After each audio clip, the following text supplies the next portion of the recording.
Hi everyone. Here's another story for you today. It's a good news for little hearts, and I bet you have a heart that sometimes wants things too much. This is a story about Gus when he wants something too much. Gus loses his grip.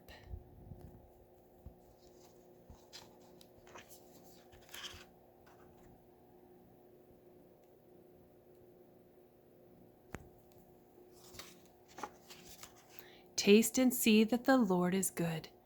Oh, the joys of those who take refuge in him. Psalm 34, verse 8.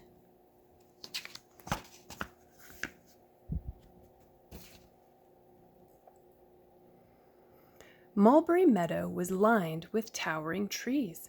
In the hollow of the great maple lived Papa, Mama, Gus, and Gwen Raccoon. One evening, as they ventured across the pond for a bite to eat, Gus hopped on a log and dashed to the other side. He wanted to be the first to get to the strawberry patch on the other side of the pond. As quickly he filled his paws with strawberries, Mama joked, "Gus, be sure to save some for the rest of us." Gus loved berries, strawberries, raspberries, blackberries, any berries. He also loved sugar snap peas and sweets from the candy shop. Gus loved sweets. He loved everything sweet.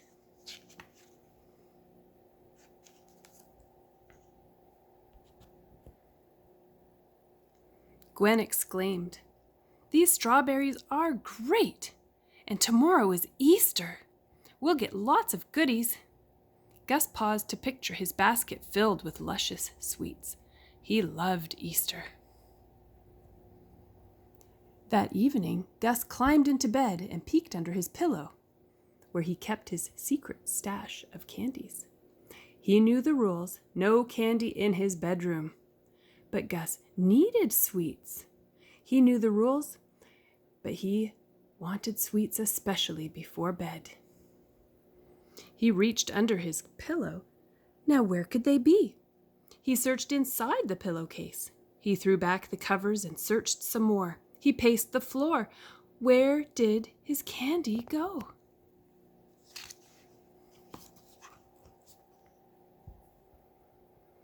He simply could not fall asleep. And now he had nothing. "I'll never fall asleep," he thought. He collapsed onto the bed and stared at the ceiling, and finally he did fall asleep. The next morning, Gus rubbed his tired eyes. He felt dreadful, until he remembered it was Easter. He raced down the stairs to find his basket, filled with green grass and mounds of sweets. Maple-covered eggs, gummy worms, and fruit leathers. His eyes grew wide as he dug his paws deep into his basket.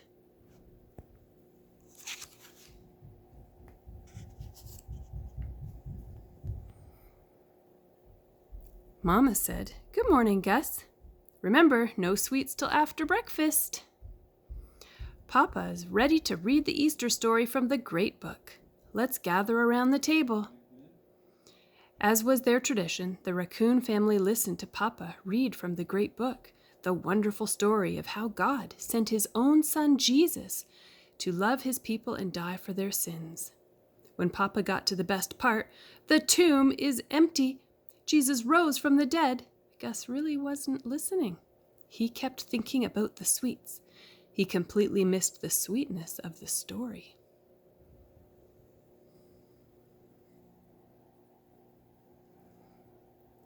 As soon as Papa closed the Great Book and they finished breakfast, Gus rushed to his basket. He devoured an egg. He crammed 3 gummy worms into his mouth. Then he reached for a fruit leather. And Papa said, "All right, Gus, that's enough. It's time to get ready for church."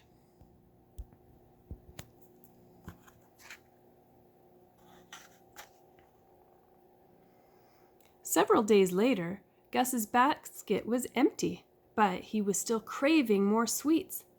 Mama was writing her shopping list and gathering bags for the market. She called, "Gus, Gwen, time to go." The kids raced down the stairs, and Papa said, "I'll meet you there. Gus can help me fish for dinner."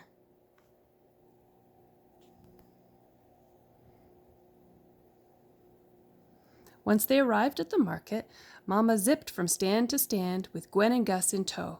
She was happily purchasing food and fabric and fancy trinkets. Raccoons love a bargain. At each new shop, she seemed to find another thing she needed to have, and at the after Easter prices were great.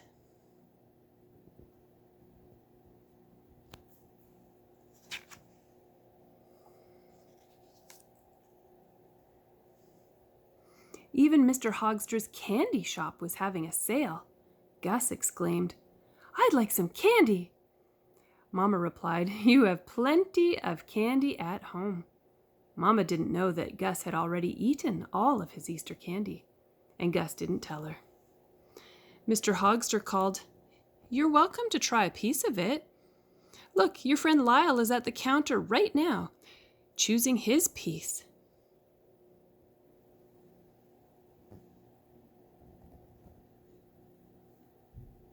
As the moms chatted together and Mr. Hogster helped another customer, they didn't notice what was happening behind them at the candy counter.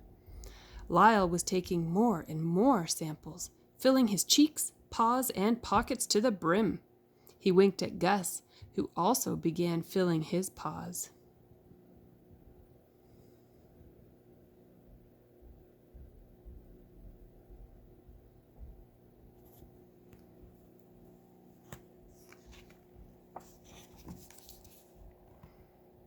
Moments later, Papa arrived, and upon seeing all of Mama's bags, exclaimed, "Goodness, Mama, we'll have bags hanging from our tails.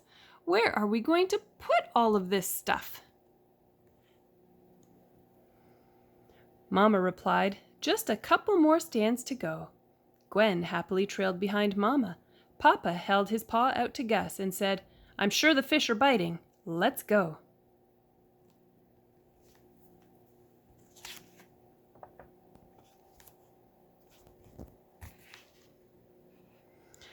Papa reached for Gus's paw and found it full of sweets.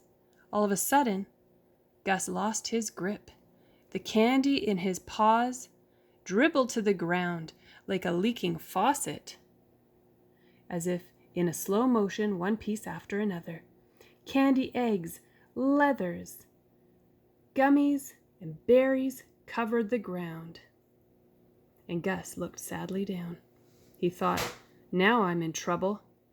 And he was. Papa's eyes widened. "How did you get all of this candy?" Gus whispered. "Mr. Hogster's store. He told Lyle and me to take one, but we couldn't stop." Papa said, "We are going to return all of this to Mr. Hogster right now."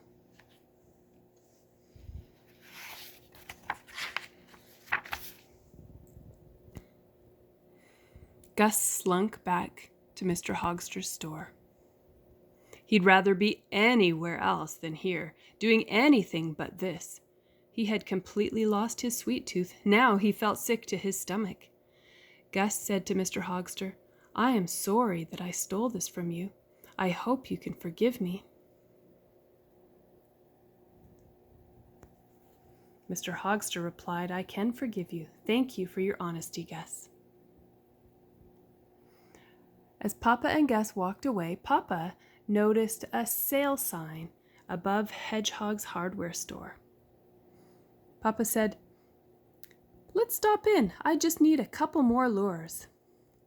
After several minutes, Papa filled an entire shopping basket filled with lures and was eyeing the fly rods.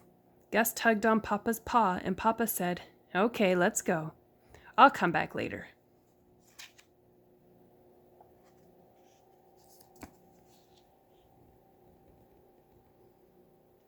When they arrived at the pond and sat on the fishing log, Papa asked, "Are you ready to tell me why your paws were stuffed with sweets?"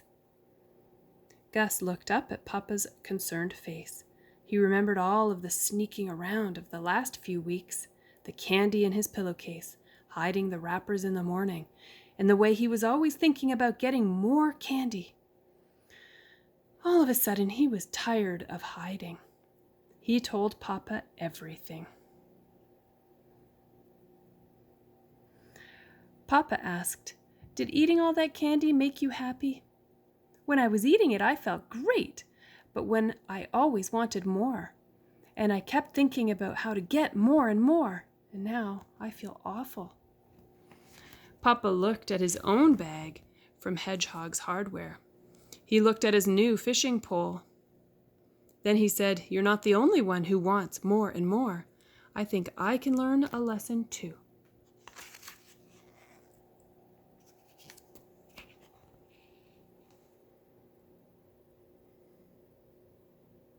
Papa continued, "You know, Gus, there's nothing wrong with eating candy every once in a while. You know God made sweets for us to enjoy. I think Jesus must have liked sweets too. But when we love something too much, it gets a grip on us, and we lose our grip on what is really important. We want something more than we love Jesus. We lose our grip on what makes us really happy. The great book calls that sin." Gus said, "It reminds me of when I thought I needed my Easter basket more than hearing the story of how Jesus saves me from when I do wrong." Papa agreed. "Yes, you're not alone. Mama and I struggle too, and I'm beginning to see all the areas where God might want me to lose my grip. You know, that's why we need Jesus.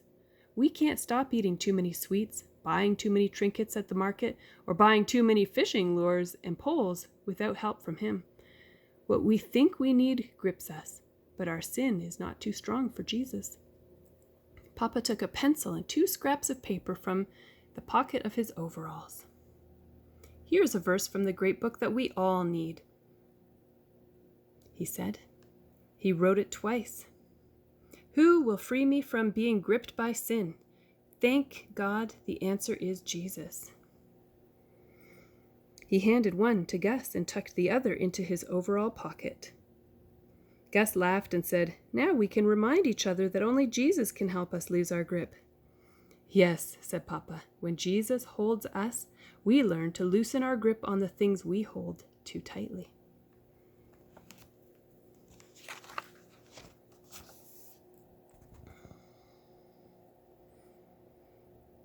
That's true, Gus, and once we lose our grip on what we want, we notice all the wonderful sweet things God has given us to enjoy. The great book says, "Taste and see that the Lord is good." Look around at all the things you can see that the Lord has given us.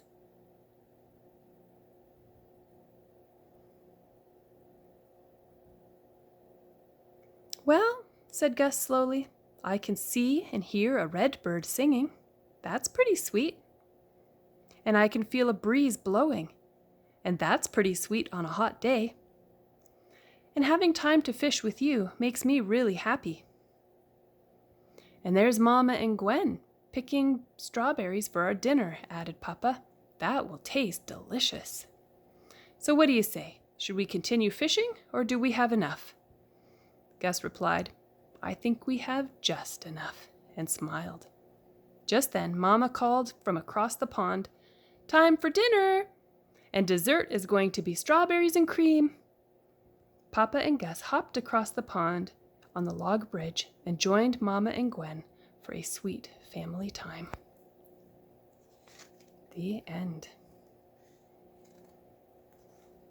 Parents, there's some resources for helping your child with the I wantsies. You can find this book and the others we've read in the church library when we come back from our isolation. See you later.